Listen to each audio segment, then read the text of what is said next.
Coming to the next topic, that is data types. First, we'll see what a data type is and what is the use of data type, where and all we can make use of data type. That is the application of data type, we'll see. And then how data types are classified, we are going to look into. Each of these data types we'll be discussing in detail. Okay. So now what data type indicates? It is the type of value a variable can hold. So as the name itself indicates, it is data type. What it means, if you declare any variable of a particular type, what it tells the compiler is what type of value that variable is capable of holding. So that is the meaning of data type. Coming to the application of data type, you can use data type for declaring the variables to indicate to the compiler what value you are going to store in that variable. And you know that any variable to be used, before its usage, it has to be declared. So for declaring the variables, we are going to make use of data type. And you know the syntax of declaring the variable. You are going to specify the data type. So you will give a space and you will specify a valid identifier, which is the name of the variable. Followed by that, you are going to terminate the statement by semicolon. You know, in C, each statement is terminated by semicolon, right? This is the syntax for declaring the variable. Coming to the next application, you can use data type for specifying the return type of functions. So you might have written a function to perform some specific task. So to indicate what value that function is returning after its computation, so to indicate that type, we are going to specify the return type of the function. So for specifying this return type, we are going to make use of data type. So if a function is returning a floating point value, we will specify the return type of the function as float.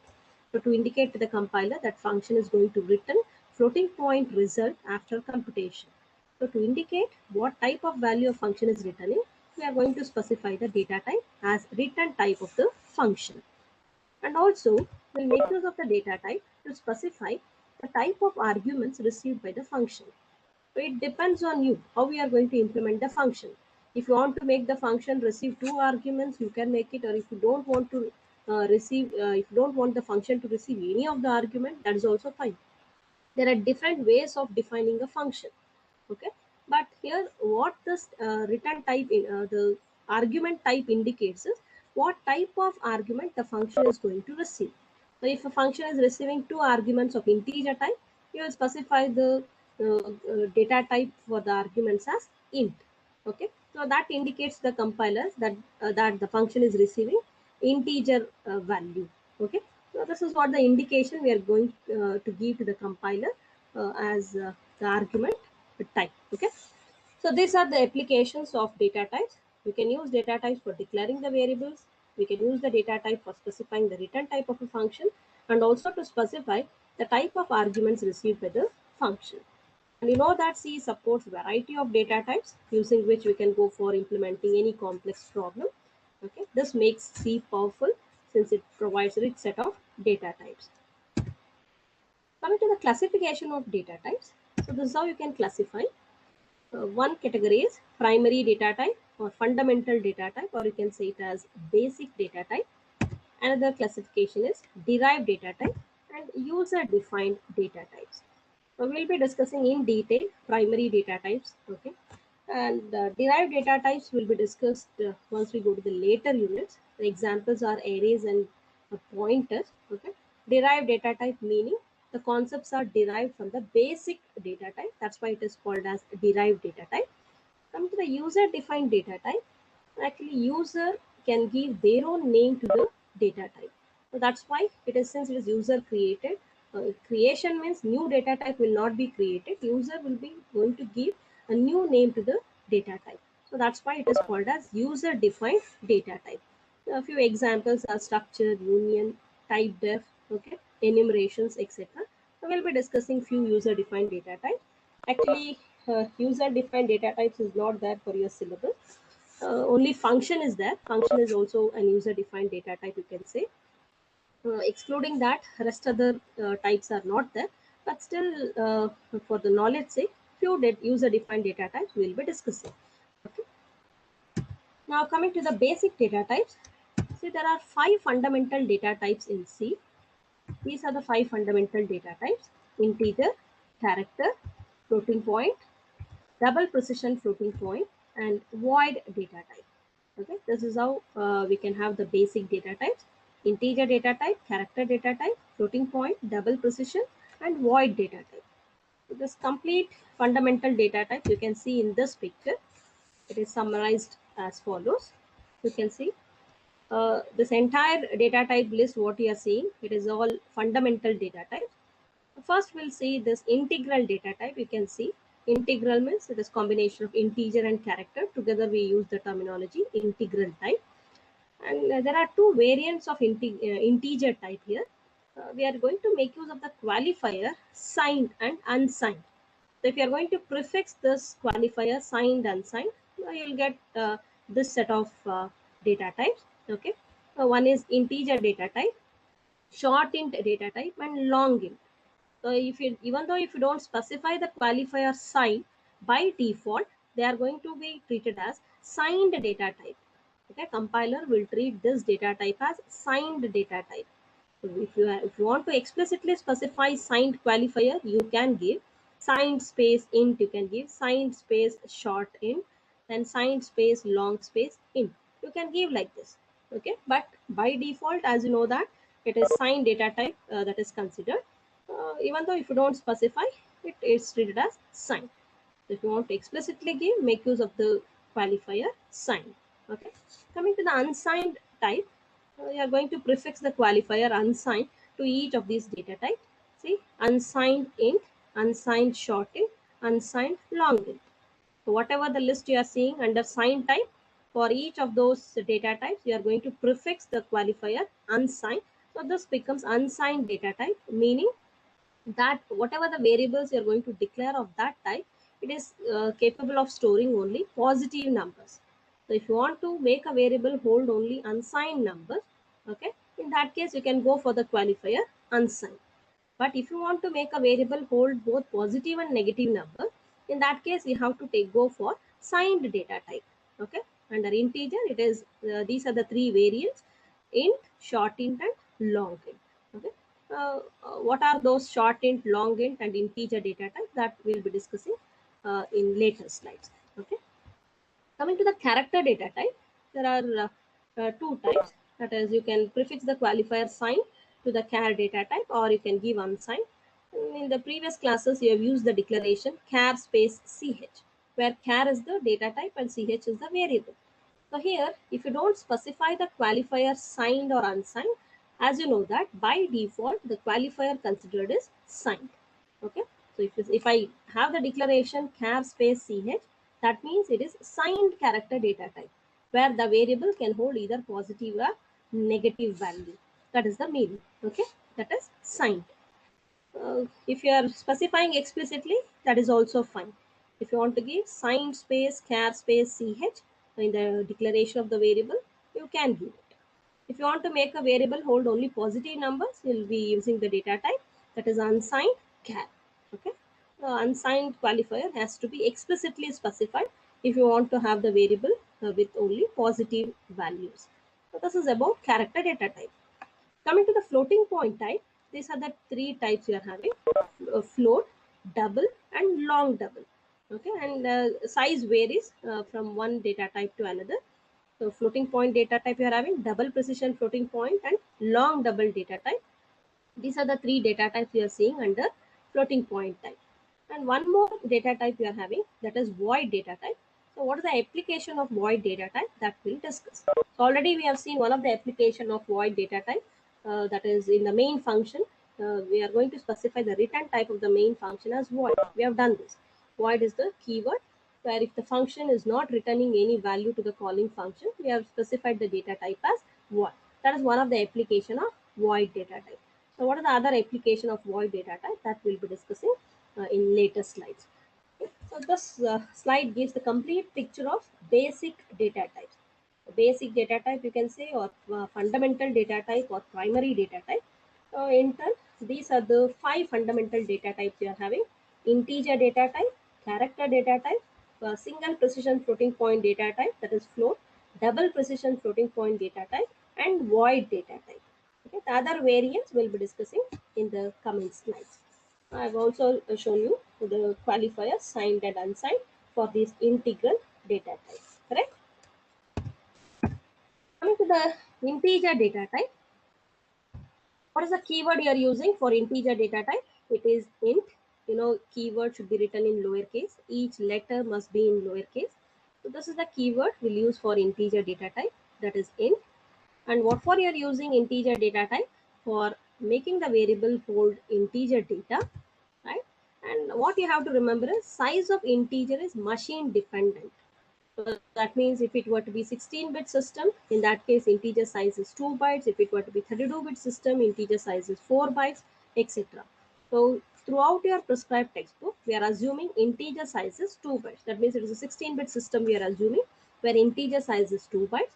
And whatever may be the processor you are using, the size of byte remains the same. So the byte convention will never change. Only integer size may be machine dependent, but 1 byte is equivalent to 8 bits. So that convention will never change. You will, whether you go to any of the processor. Remember that. Okay. So here, if I say integer size is 2 bytes, so you know that sequence of 8 bits make 1 byte. It has that is 2 into 8. What will get is 16 bits. What is the size in bits for integer? It is 16 bits. If you want to tell it in bytes, it is 2 bytes. Okay, for a 16-bit system, this is what the size for integer. If you want to know the range of values which we can represent, if the size of integer is 2 bytes, so it is this range, minus 2 to the power of 16 minus 1 2 plus 2 to the power of 16 minus 1 minus 1. So this is the range of values we can represent. So this constitutes to minus 32,768 to plus 32,767. This is signed range. This is the minimum number we can represent using 16 bits for integer, and this is the maximum number we can represent. So if it were to be unsigned range, you want to know, remember this formula. It is 0 to 2 to the power of 16 minus 1. So this is the unsigned range for integer size of 2 bytes. So this constitutes to 0 to 65,535. This is the maximum value we can represent. So if it were to be unsigned, you know that it represents only positive numbers. The minimum number we can represent for 16-bit data, it is 0. Maximum number we can represent is 65,535. If it were to be signed, it is minus 32,768 to plus 32,767. What is the general formula you need to remember? It is minus 2 to the power of n minus 1 to plus 2 to the power of n minus 1 minus 1. Just remember this for signed range. Okay, where n is the number of bits you are going to use for representing the data. If you are using 16 bits for representing the data, replace n with 16. If it were to be 32 bits for representing each integer data, just replace the n with 32 bits. You will get the signed range. Okay, so minus 2 to the power of n minus 1 to plus 2 raised to n minus 1 minus 1. So this is for signed. Remember, this is the formula for getting the signed integer range. So if it were to be unsigned integer, then what is the formula you have to remember? It is 0 to 2 to the power of n minus 1. Okay, this is for unsigned. So just replace n with 16. You'll get for a 16-bit system, the range of integers we can represent for integer. And if it were to be 32-bit, replace n with 32. We will get the minimum value and maximum value we can represent in that 32-bit system. So this is about signed and unsigned range for integer. So now we'll see, I've prepared a table just to show you how is this minimum value and how it is this maximum value for a 2-byte integer. Okay, just observe in this table.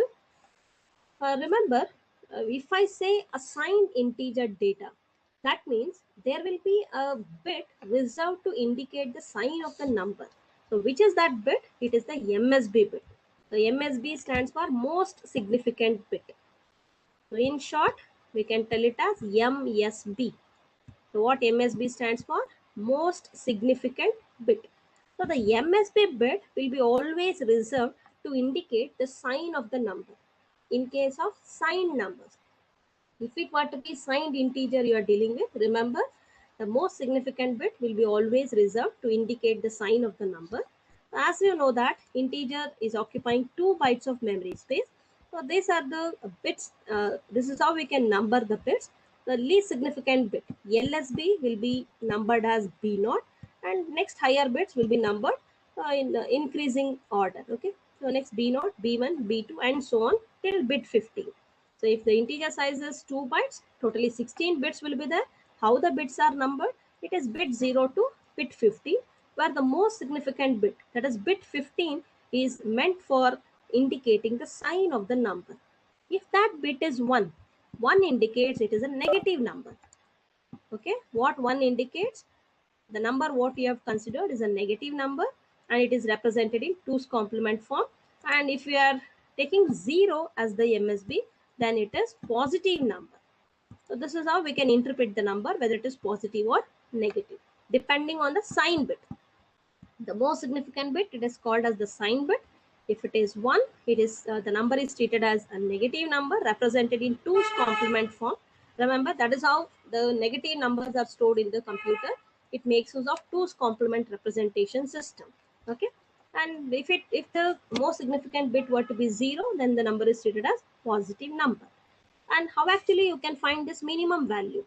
So since it is 2 bytes, write those 16 bits and indicate the sign of the number as negative by specifying 1.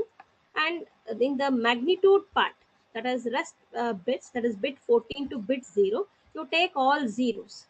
Okay, if you are taking all zeros, that means this is the minimum number you are representing. Each bit value can be either 0 or 1. Since I want to represent the minimum number, what we have done is the sign bit we have taken it as 1, a negative number we want to represent, and the magnitude part, that is bit 0 to bit 14, so that part we are going to take it as 0. So if you just find out what value this is representing, what you'll get is minus 32,768. How to find out this value? You just take the 2's complement of the 16-bit data what you are seeing in the table. So this complete 16-bit data, you take the 2's complement.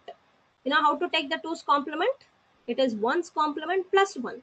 How to take 1's complement? Just invert each of these bits, 16 bits, whatever you are seeing in the table. You add 1 to it. So that will give the negative value what you are representing using this bit pattern. Okay, so that means you just write 0 followed by 15 ones plus 1. So what will be the value? Find out the value. So it is 3, 4, 5, 6, 7, 8, 9, 10, 11, 12, 13, 14, 15 plus 1. 1's complement we have done plus 1. So what it results in? 1 followed by 14 zeros, right? Sorry, 15 zeros.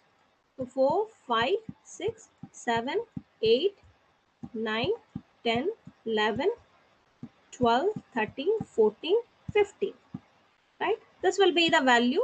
You find out what value it is. Just write in powers of 2, find out what is this value. What is the value you are going to get?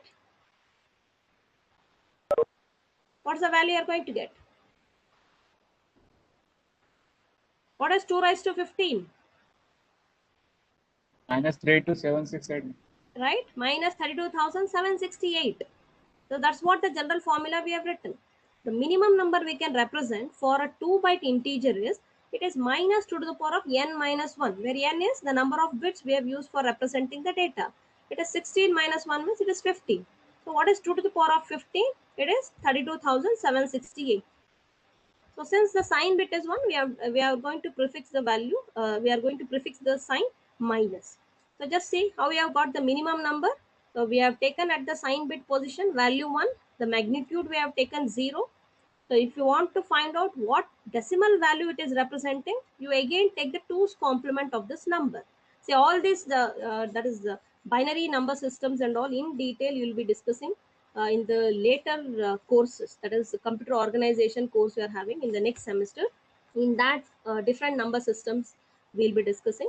You'll get still better idea once you go to that concepts. Okay, since it is out of the scope, just for the knowledge sake, I am discussing how actually the integers are represented in memory. So negative numbers will be represented in 2's complement form in a computer, and this is what the minimum number that is represented for 2-byte integer size. Okay, sign bit will be 1, magnitude will be 0. To know the decimal value it is representing, just invert the bits. This is the ones complement what you have taken. You add 1 to it, so it becomes 2's complement value. If you just convert this into decimal, what you'll get is minus 32,768. Similarly, if I want to know the maximum number, we can represent using 16 bits. Already I have written it is 32,767. How it is 32,767? I have given that also in this slide. Let us just see. Just observe what I have done here. Since I want to know the maximum positive number we can represent, I have taken the sign bit data as bit value as 0, and the magnitude part, this is the maximum value we can represent. It is all ones we have considered. If you convert this into decimal, what you'll get is 32,767. Since sign bit is 0, this is the positive number we are representing. It is maximum positive number. It is 32,767. It is plus 2 to the power of n minus 1 minus 1. So this is what the maximum value we can represent. So just given with the size of the integer, if they ask you to find out what minimum value we can represent and what maximum value we can represent, remember that formula. How you can compute that? Write that bit pattern. Just take the sign bit as 1, magnitude all values as 0, convert it into do the 2's complement of this data to find the negative value it is representing. And if you want to know the positive value it is representing, just take the MSB bit as 0 and the magnitude part as 1 for all the bits. Convert that into binary. You don't take the 2's complement. See, for positive number, we'll never take the 2's complement. Only if the MSB bit is 1, then only we'll take the 2's complement, okay, to find out what decimal value it is representing. So since this, in the second table, what you are seeing is the positive number, which we can represent using 16 bits. Don't take the 2's complement. Directly you convert this into decimal. So 2 to the power of 0 plus 2 raised to 1 plus 2 raised to 2 and so on. If you just add those values, what you'll get is 32,767. So this is how we can represent minimum and maximum value. Okay. One example we'll see how actually integer is going to occupy the memory space and what data gets stored in the memory. That I'm going to illustrate through this example. So you should know, once a variable is declared, you know that it is going to occupy some memory space. How much memory space it occupies, that depends on the size of the data type. All you know this information, right? So how actually it is going to store this integer data in the memory, that I'm going to show in this slide. Just say this example. Assume I have declared a variable num of integer data type and I've initialized that variable with value 12. Okay. You know what happens once this declaration is done? Compiler is going to allocate 2 bytes of memory space, assuming 16-bit system. In that 2 bytes of memory space, integer data 12 will be stored. Just see the memory map here. Totally, num variable is occupying 16 bits or 2 bytes. And what is the value that's stored? It is a positive number, you can observe. Int data type I have used. By default, if you don't specify the qualifier sign, it is treated as signed integer only. So that means the MSB bit is reserved to indicate the sign of the number. Since it is plus 12 I have given, so it is the MSB bit you are seeing it as 0. So since it is positive number, how actually you can represent 12 using 16 bits? This is how you can represent 12. Plus 12, to represent plus 12, 5 bits are sufficient. Okay, 0, 1, 1, 0, 0. So to indicate it as a positive number. So since it is occupying 16 bits of memory space or 2 bytes of memory space, higher order bit status will be 0.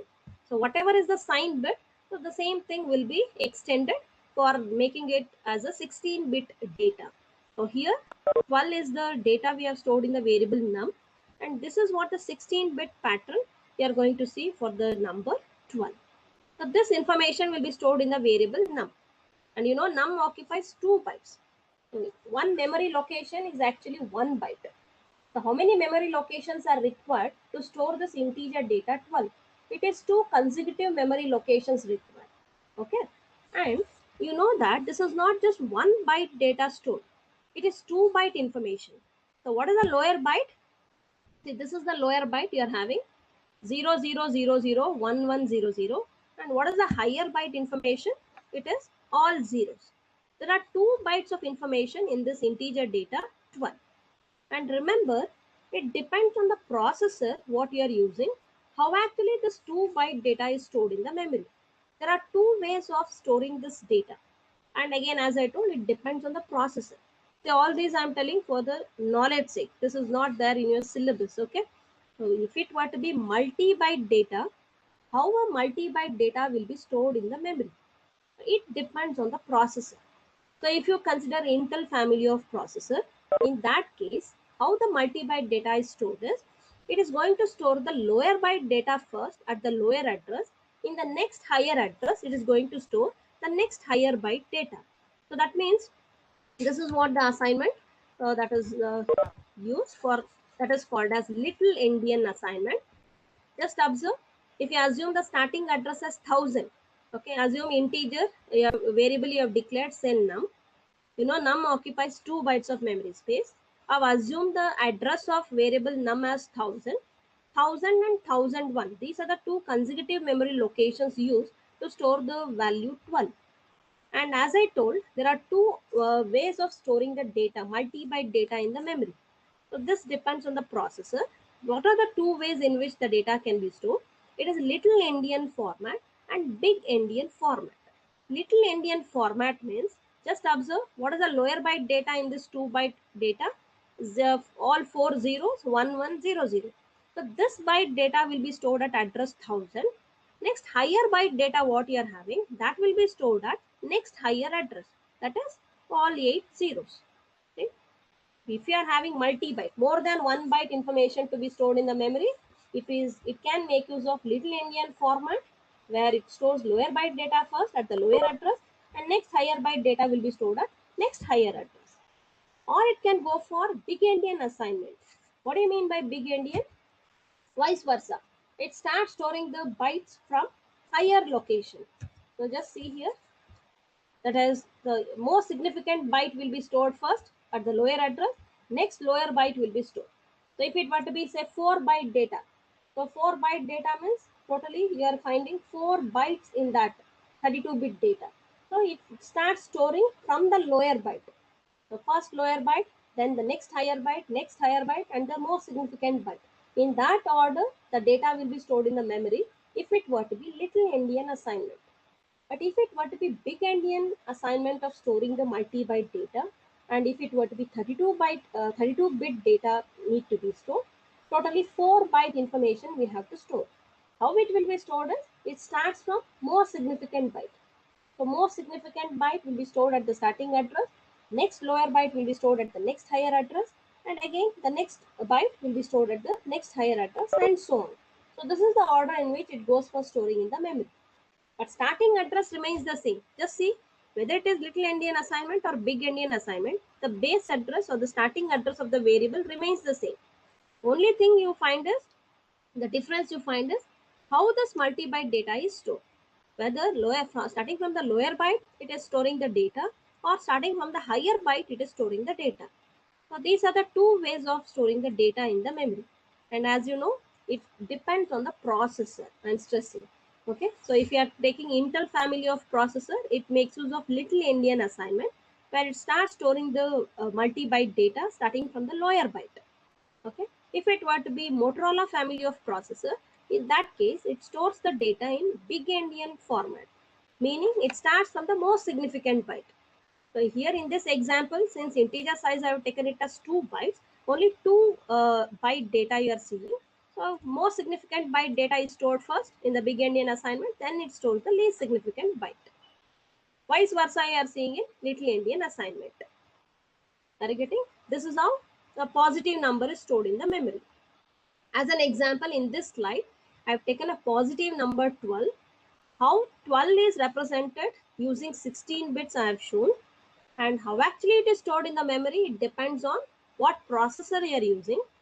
And these are the two conventions that can be used for storing the data, either little endian or big endian.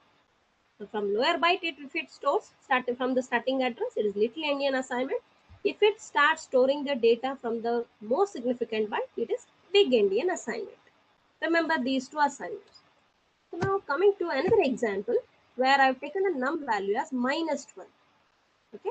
So to store the integer numbers, remember 2's complement representation system is used in a computer. So here, how actually this negative number is stored. So how to do this is, just take the positive number. To make it simple, let me just take the positive number 12 and you need to take the 2's complement of it to find out the binary pattern for this negative number 12. How to represent plus 12 using 16 bits? It is all zeros. 4, 5, 6, 7, 8, correct? 9, 10, 11, 12, 13, 14, 15, 16. So these are the 16-bit representation for plus 12. So this is plus 12. How to convert positive number to negative? You need to take the 2's complement of this plus 12. If you take the 2's complement, what is the value you are getting? See, convert all zeros to ones. 1, 1, 1, 1. This is 1, 1. And again it is 1, 1, 1, 1. So this is 0, 0, 1, 1. We have taken the ones complement now. You add 1 to this. What is the value you are going to get? Find out the value. You know the binary addition, 1 plus 1, it is 0, carry out is 1. 1 plus 1, it is 0, carry out is 1. 0 plus 1, it is 1. This is 0 and these are all ones. Hope you got this. How actually we are representing negative number in 2's complement representation system. See, this is what the 16-bit value you got. This is representing minus 12. So given with plus 12, if you take 2's complement, you'll get minus 12. If you're having minus 12, if you again take the 2's complement, what you'll get? Plus 12. So vice versa, you can do to find out what decimal value it is representing. So minus 12, if I initialize in the variable num, just see what is the binary pattern you got? All ones at the higher order bits, then 0, 1, 0, 0. So this is what the 16-bit data you are going to get. And as I told, there are two ways of storing this 2-byte data. Either your processor can store it in little endian format or in big endian format. Okay, this is called as least significant byte. Next higher order byte is called as most significant byte. Since only 2 bytes are there, we can easily tell this is the LS byte, least significant byte, and this is the most significant byte. If it is more than 2 bytes, then you need to find out the higher order 8-bit, it is called as the most significant byte. Lower order 8-bit, it is called as the least significant byte. Okay, so just see how it is stored in little endian and big endian format. Check out. In little endian, least significant byte is stored at starting address, say 1000. Next higher order byte data is stored at the next higher address. This is little endian assignment. What about in big endian? It stores first the most significant byte at the lower address and the next lower byte at the next higher address. Are you getting? Are you able to understand the two ways in which a multi-byte data will be stored in the memory? Have you all followed? Yes, ma'am. So two examples I gave where I had declared a variable of integer data type and I tried to store a positive number and negative number in that integer variable. If it were to be a positive number, how actually that 16-bit data is represented, and if it were to be negative number, this is what the bit pattern that is stored in the memory. Okay, so remember this. So this is how you need to compute. So directly it is difficult for you to write the negative representation. What you have to do is take the positive representation of that number, take the 2's complement of it, you'll get the 16-bit negative representation in binary. So this is what the data. But since it is more than 1 byte, if it were to be 1 byte, you know, one memory location is sufficient to store 1 byte of information. Like character data type, if you consider as an example, size is 1 byte, where the ASCII value, that 8-bit data will be stored in the memory. Whereas if you go for integer or floating point data types, it is multi-byte data, where this is what the format that is used by the processor to store the data, either little endian or big endian. So Intel family of processors make use of little endian assignment to store the data, multi-byte data, and Motorola family of processors, they make use of big endian assignment to store the multi-byte data. Okay, remember this. Now coming to the variants of integer data type, in that picture I had already shown the three variants of integer data type, that is int data type, short int data type, and long int data type. Those variants you are going to make use if you want to have some control over the range of numbers and the storage space. So which are the three classes or three types of integer storage? It is short int, and long int. Okay, these are the three variants of integer data type. So I have shown here. Just see this diagram. By this you can say short int, the range of values we can represent using short int is less compared to short int. The integer data type can represent still higher range of values. So if you want to have still more higher range of values, you can go for long int data type. So depending on what range of values your application requires. If it were to be just 0 to 255 you want to represent the values, then you can go for just short int. But if you want to represent still higher values, so that is 0 to say 65,535, so that range of values if you want to represent, you can go for integer data type. Okay, but still higher values if you want to represent, and then you can go for long int data type. So the size of these data types differs, but remember, size of integer is machine dependent. Here we are assuming 16-bit system.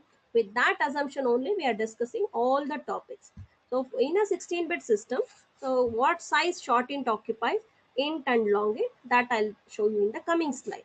So for the time being, just know that in order to provide some control over the range of numbers and the storage space, C is having three classes of integer storage. What are those three? Short int, and long int. So now we'll discuss one by one each of these data types. See, short integer data type. And as I've already told, in general, the formula to be remembered for signed and unsigned integer range, it is minus 2 raised to n minus 1 to plus 2 raised to n minus 1 minus 1. Unsigned range, it is 0 to 2 to the power of n minus 1. Coming to the short int, what are the qualifiers we can prefix for short int? It is signed and unsigned. So if it were to be signed short int, what is the range of values we can represent? And if it were to be unsigned, we are saying here. And remember, short int occupies 1 byte, int occupies 2 bytes, long int occupies 4 bytes. In a 16-bit machine, this is what the size of short int and long int respectively, 1, 2 and 4. So since it is signed, whether you are using the qualifier signed or unsigned, that doesn't affect the size of the data type. Okay, so remember, even though you are using signed shorthand or unsigned shorthand, what is the size of shorthand data type in a 16-bit system? It is 1 byte. Okay, but it depends on what range of values we are representing. So that differs. So just see, you use this general formula. Number of bits that can be represented using short int is, it is just 1 byte. That means 8 bits. Correct? 1 byte means it is a sequence of 8 bits. So replace n by 8 in this formula. What you'll get is the range of values we can represent using short int. How you get that value? You can just take 8 bits and you write it. See, the minimum value we can represent is 1 followed by 7 zeros. 4, 5, 6, 7. This is the minimum value we can represent using 1 byte. And the maximum value we can represent is, take the sign bit as 0 and the magnitude part as 1. Okay. So what is this value? So this is plus 127, and the value whatever I've written here, it is minus 128. Okay, so general formula it is, you need to write minus 2 to the power of 8 minus 1. Okay, this is plus 2 to the power of 8 minus 1 minus 1. So this is how you can represent the signed integer range, short integer range. Size of short int is 1 byte. And what range of values we can represent using short int? It is minus 128 to 127. How you got this? Just replace n by 8, since 1 byte is equivalent to 8 bits. So this is what the minimum number you'll get, minus 128, and maximum number is plus 127. How you got this value? As I told, take the sign bit as 1, the magnitude part you take it as 0, so that represents the minimum value. Take the sign bit as 0 and maximum value take in all the bit positions. So that will give the, if you just convert these values to decimal, you'll get this minimum and maximum value. Okay, similarly, unsigned short int size, it's again 1 byte, but what is the range of values we can represent? It is 0 to 255. So replace n with 8. 0 to 2 to the power of 8, it is 256. 256 minus 1 is 255. The minimum number we can represent is 0. Maximum number we can represent is 255. This is for short int. Similarly, for integer, what is the size of integer in 16-bit system? It is 2 bytes. We can prefix the qualifier sign. Even though if you don't prefix, by default it is treated as signed integer type only. So for signed integer, what is the range of values we can represent? It is minus 32,768 to plus 32,767. Unsigned integer ranges, it is 0 to 65,535. How you got these values? As I told in this formula, replace n by 16. Since 2 bytes means it is 16 bits. Sequence of 16 bits constitute 2 bytes. Just have in place of n value 16. If you just substitute, this is what the range of values you are going to get. Okay, for signed and unsigned. Coming to long integer type, just observe what range of values we can represent with these data types. Shortened, just a small range of values we are able to represent using integer. So this large range of values we can represent. If still more large range of values you want, then in that case we can go for long int data type. It is high, you can prefix the qualifier signed and unsigned for this also. See, the size is 4 bytes for long int, whether it is signed or unsigned. But just observe the range of values we can represent. 4 bytes means it is 32 bits. So replace n by 32. Just observe what minimum value we can represent. It is minus 2 to the power of 32 minus 1 to plus 2 to the power of 32 minus 1 minus 1. For unsigned, it is the size remains the same, 4 bytes. But what range of values we can represent? It is all positive numbers, 0 to 2 to the power of 32 minus 1. So these are the range of values we can represent for long integer data type. Just observe, short int size 1 byte, long int is 2 bytes. Sorry, integer is 2 bytes and long int is 4 bytes. And you can see, depending on your application, if you require, if you are dealing with only short range of values, integer values, you can go for short int only. If it is this range of values you want to deal with, you can go for integer. If it is still higher values, higher integer values you want to represent, and you can go for long int data type. So these are the three classes of integer storage: short int, and long int. Moving on to the floating point data type. What is the keyword you are using for single precision floating point data type? It is float. So this is what we have used for declaring the variable as a floating point type. We are using the keyword float. And what for you are using this float data type? It is to store real number or floating point number with 6 digits of precision. So after decimal point, it will store only 6 precision. And how actually these floating point numbers are stored in the memory? That is actually a huge topic. Computers, they make use of standard notation for storing floating point number, that is IEEE format. We say there are actually two formats, 32-bit format and 64-bit format, to store single precision and double precision floating point numbers. So that we are not going to discuss here. So lots of details are to be discussed, and in the higher course and computer organization, floating point number representation topic you're having. In that in detail, how actually we can represent a floating point number in that standard format, that will be discussed. So for the time being, just know that, so for a single precision floating point data type, we'll use the keyword float. It is meant for holding the floating point number or real number. The size of float data type is 4 bytes, meaning 32 bits. And what range of values we can represent using this float data type is 3.4e minus 38 to 3.4e plus 38. So this is the range of values we can represent. And if the whatever the accuracy and whatever the range of values the single precision floating point data type is providing, if it is not sufficient, then we can go for double precision data type for having higher range of values. So just see what keyword we are using for double precision floating point data type. It is double, and the size of this double data type is 8 bytes. 8 bytes means, 1 byte is 8 bits. 8 into 8, you'll get 64 bits. Okay, this is the bits that are used for representing double data type. And the range of values we can represent using this double data type is 1.7e minus 308 to 1.7e plus 308. So this is the range of values we can represent. So if you want still more higher precision or higher accuracy and higher range of values, we can go for long double. The size of long double is 10 bytes, that is nothing but 80 bits. And the range of values we can represent as 3.4e minus 4932 to 1.1e plus 4932. So this is the range of values we can represent. Okay, so this is about, that is, floating point data type. So that I have shown in this diagram. Just see, float size is 4 bytes, double size is 8 bytes, and long double size is 10 bytes. In terms of bits, if you want to tell, it is 32 bit for float, then 64 bit for double, 80 bits for long double.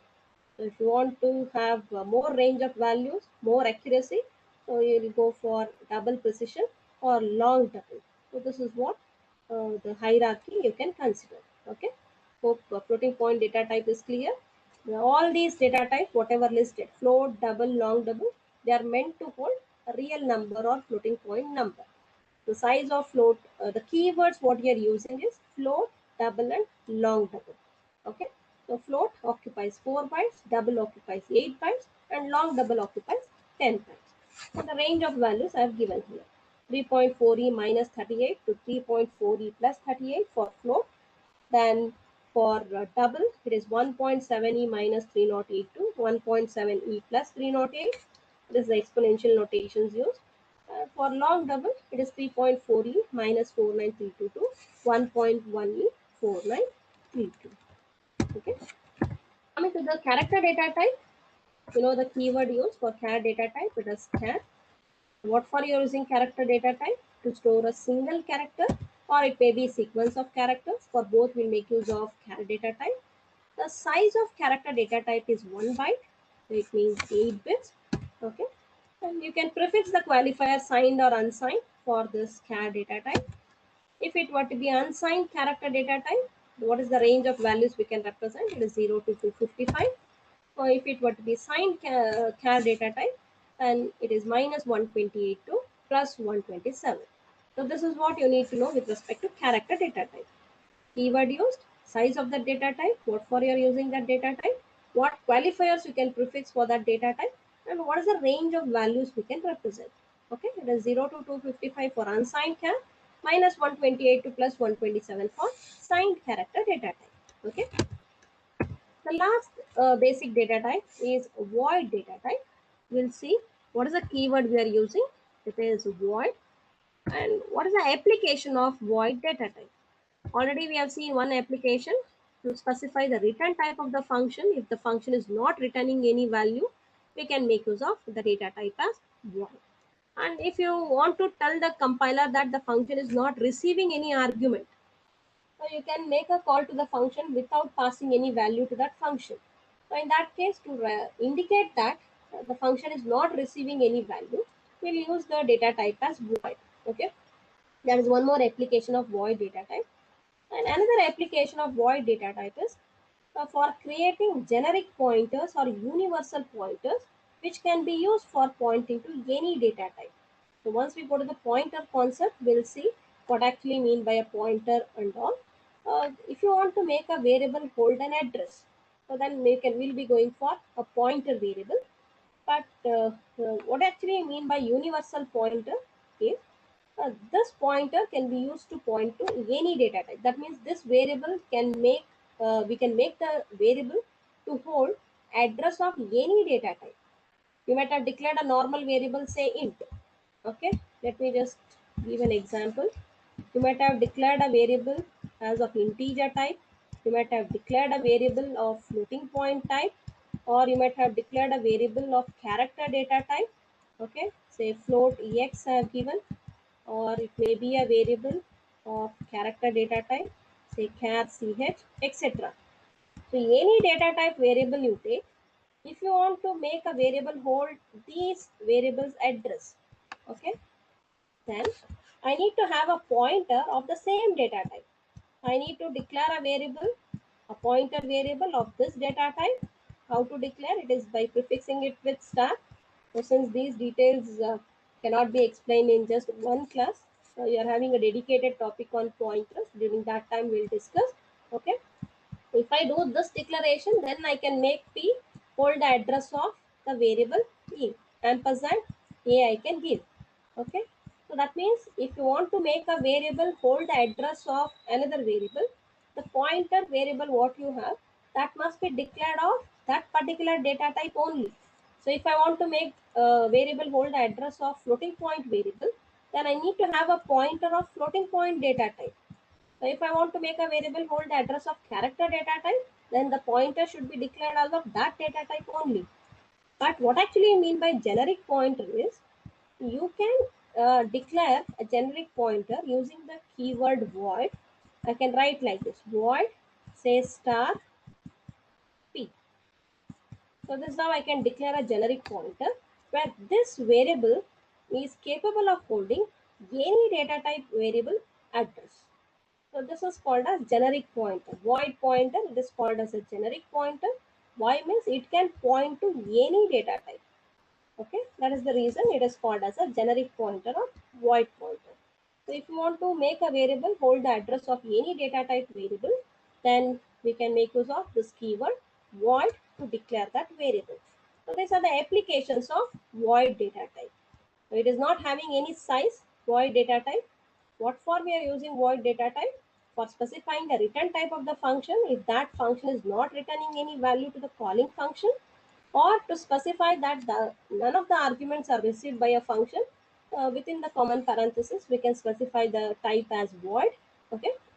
One more application of void data type is for creating generic pointers. Will make use of void data type. So generic pointer, or it is also called as universal pointer.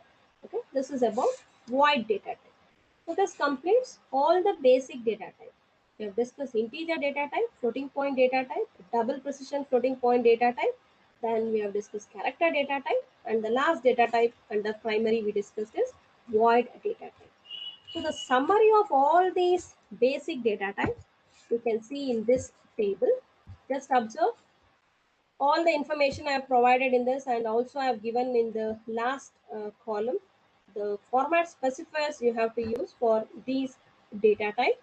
Just observe under first column char, what is the size? It is in bits, it is 8 bits. Size in byte is 1 byte. Range of values, so signed range it is. If you don't prefix the qualifier sign, it is signed only. Minus 128 to plus 127. Whether you are using char data type or unsigned char data type, the format specifier remains the same. For character data type you'll be using percentage %C only. Okay, but and also the size, just observe any qualifier you prefix for that data type, the size remains the same. Only the range of values we are representing will be different. Char or unsigned char, size is 1 byte or 8 bits, but the range of values is minus 128 to plus 127, 0 to 255. Coming to integer, see, signed integer you can have, unsigned integer, short int, unsigned short int, long int, unsigned long int. These are all the integer types you can have, data types. Okay. So by default it is signed only. I have not prefix the qualifier sign. If you want to prefix, you can give. In the third data type, you can see I have given only int. If you want to prefix with the qualifier sign, that is also fine. So just observe these 6 rows: int, unsigned int, short int, unsigned short int, long int, unsigned long int. All these are with respect to integer data type. And observe the size. Integer occupies 2 bytes. That's why we have represented as 16 bits. And in size column, you can see it is 2 bytes. In bytes, we are specifying. Short int occupies 1 byte, long int occupies 4 bytes. In bits and bytes, we are seeing the information. And the range of values we can represent, see, minus 2 to the power of 15 to plus 2 to the power of 15 minus 1. For unsigned, it is 0 to 2 to the power of 16 minus 1. Short int, since it is 1 byte, it is same as character type range. minus 128 to plus 127, 0 to 255. For unsigned shortened, for long end, it is 4 bytes. That's why it is taking this range, minus 2 to the power of 31 to plus 2 to the power of 31 minus 1. Unsigned long int ranges 0 to 2 to the power of n minus 1, where n you are replacing it by 32. So 0 to 2 to the power of 32 minus 1 to the base. Okay, this is the range of values which we can represent using unsigned long int. Coming to float, these are the three variants of float. Float, double and long double, where the size is 4, 8 and 10 bytes respectively. In bits it is 32, 64 and 80 bits, and these are the range of values which we can represent. Already I have explained this. Coming to the last column, just see what are the format specifiers you can use. So as I told, for character, whether it is signed or unsigned, we'll use the format specifier %C. And remember, percentage is called as the conversion character, and whatever you have written after that, it is called as the data type character. So for signed and unsigned char, it is %C. C indicates it is character value. Coming to the integer, for signed integer, we'll use %D. For unsigned, we'll use %U, where U indicates unsigned. For shortened, see, signed shortened, we'll use %HT, unsigned shortened, HU. Okay, this is what the format specifier you use. For long int, signed long int, it is %LD, unsigned, just replace D with U. That becomes the format specifier for unsigned long int. And for float, it is %F. For double, it is %LF. For long double, it is %L F. So these are the format specifiers which are used to represent those data types, whatever listed in the first column. Okay, but for all our programming, we'll be using commonly these format specifiers: %C, %D, %U, and then %F. Only these format specifiers we'll be using more often. Okay. So this is a summary of the basic data types, whatever we have discussed in today's session. Hope all of you have followed the basic data types. Yes, ma'am. Are you able to understand? Yes, ma'am. Okay.